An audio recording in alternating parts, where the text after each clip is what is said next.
So, imagine grade 12 students, if dito kayo magpa-pursue ng education sa Philippines, 12,000 Canadian dollars per year, yung pinaka-lowest. Tama? That would be around 400, let's say 500,000 pesos.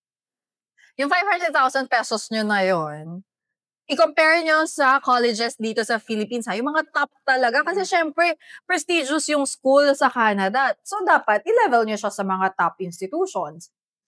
Almost the same lang yung tuition fees. Kung hindi man the same, closer, kahit papano. And you have to check, ano yung mga benefits na makukuha ko? Unang-una yung skills na makukuha nyo. Pangalawa, hands-on practical learning, yung experience. You're not just sitting in a classroom na mag-aaral lang ako, basa-basa lang ako. Ito yung mukha ni Jose Rizal, for example. Ito yung ito yung laboratory. Hindi nyo man siya na-experience in real life. Na-experience nyo lang siya with your imagination. So, parang kailangan umandar ang inyong pagiging creative at imaginative kasi nga lahat nasa textbook, wala naman sa practical setup. And at the same time, dito sa Philippines, kung ang pag-aaralan mo, let's say, teacher, education, tama?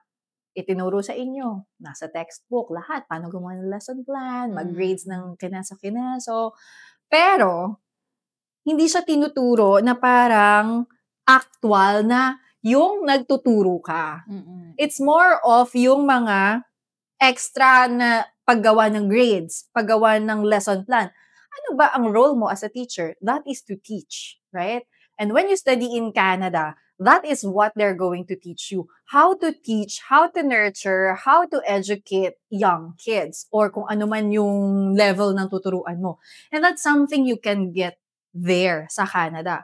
Pangatlo, ano yung i-compare nyo na ino-offer ng institutions natin here in the Philippines and in Canada? You can work part-time.